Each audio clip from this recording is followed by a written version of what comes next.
So, here in this book, The Hindu View of Life by Dr. Sarvepalli Radhakrishnan, he says, to many, it seems to be a name without any content. Is it a museum of beliefs, a medley of rites, or a mere map, a geographical expression? So, at the very outset, one is confronted by the difficulty of defining what Hinduism is, and if it has contents, it has, if any, has been altered from age to age, from community to community. So, this is the real conflict. So, I'm Dr. Sunita Sindhu, and I'm here to resolve the conflict, and I will explain each and everything, but in the words of Dr. Radhakrishnan. So let's get start. So students, here मैं आपको bilingual language में थोड़ा सा समझाती हूँ कि यहाँ पे जो ये बुक है, जो बुक का नाम है the Hindu view of life, यहाँ पे डॉक्टर सर्वपल्ली राधाकृष्णन जी कहते हैं, जो कि हमारे लिए परम आदरणीय हैं, क्योंकि सबसे पहले वो कहते हैं कि मुझे एक टीचर के रूप में जानो, तो ये बहुत बड़ी बात है।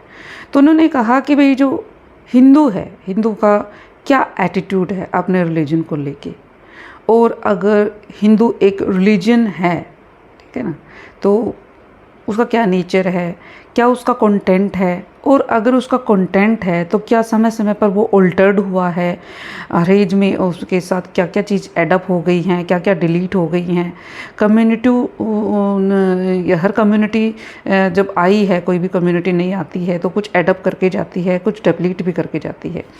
तो इस तरह से ये बताया गया कि क्या ये एक म्यूज़ियम ऑफ बिलीफ्स है, क्या एक मेडले ऑफ राइट्स है, या थोड़ा बहुत बिलीफ सिस्टम तो देखो हर एक चीज़ का होता है, लेकिन सबसे एक बढ़िया बात है अपने इस रिलीजन की कि ये एक रिजिड सिस्टम नहीं है, इसमें there is welcome for more views. अब जैसे कि फर्स्ट जो उनका लेक्चर था, एक्चुअली ये जो चैप्टर है फर्स्ट आपका रिलीजियस एक्सपीरियंस, ये एक लेक्चर था जो उन्होंने मैनचेस्टर कॉलेज ऑक्सफोर्ड में दिया था 1926 में, और इसी सीरीज़ में उन्होंने 3 लेक्चर और दिए, यानी कि टोटल मिला के ये 4 लेक्चर्स हैं, और इन्हीं का ही एक सामूहिक रूप जो है बुक है। ये जो बुक का नाम है the Hindu view of life. तो फर्स्ट चैप्टर के बारे में बात करते हैं, जो फर्स्ट लेक्चर भी है, इसमें उन्होंने बताया कि ये एक रिलीजियस एक्सपीरियंस कैसे हुआ, कि कैसे जो टर्म है हिंदू, जो कभी एक ज्योग्राफिकल टर्म थी, क्योंकि ये जो टर्म थी ये पहले रिलीजियस टर्म नहीं थी, ये बाद में रिलीजियस टर्म के रूप में यूज होने लगी। एक्चुअली इंडस रिवर के किनारे कुछ ट्राइब्स रहती थी, क्योंकि वहाँ का पानी जो है उन लोगों के लिए एक तरह से दैविक शक्ति लिए हुए था, ऐसा माना जाता है, क्योंकि ट्राइबल जो पीपल होते हैं उनके अपने कुछ बिलीफ सिस्टम्स होते हैं।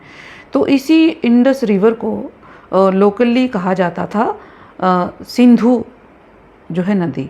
अब सिंधु नदी के किनारे जो भी लोग रहते थे, जो भी ट्राइबल पीपल रहते थे, लोकल जो लोग रहते थे, उन्हीं लोगों के अपने कुछ बिलीफ्स थे, और उन्हीं ने किस तरह से अपनी ज़िंदगी को जिया, किस तरह से वे ऑफ लाइफ जो अपनाया, उन सभी को मिला के कहा जाने लगा हिंदुइज़्म। तो कैसे कैसे टाइम के साथ साथ चेंज आए, कुछ और कम्युनिटीज़ आई, कुछ और आइडियाज़ आए, और एक बिलीफ सिस्टम बन गया। बट मैं फिर से आपको बता दूं कि जो हिंदुइज़्म जो है राधा कृष्ण जी के अकॉर्डिंग, ये एक बहुत ही फ्लैक्सिबल, जैसे कि बाकी जो रिलीजन होते हैं, जो कॉन्फ्लिक्ट्स रहता है उनमें कि नहीं भाई एडमेंसी कि भाई ऐसे ही होना चाहिए, तो हिंदू का जो एटीट्यूड है वो रिलीजन को लेके थोड़ा सा फ्लेक्सिबल है, कि वो चीज़ों को क्या करता है with the passage of time उसमें चेंज लाने के लिए हमेशा जो है रेडी रहता है, और यही एक इसकी शान है सबसे बड़ी डॉक्टर राधाकृष्णन के अकॉर्डिंग ये सब कुछ।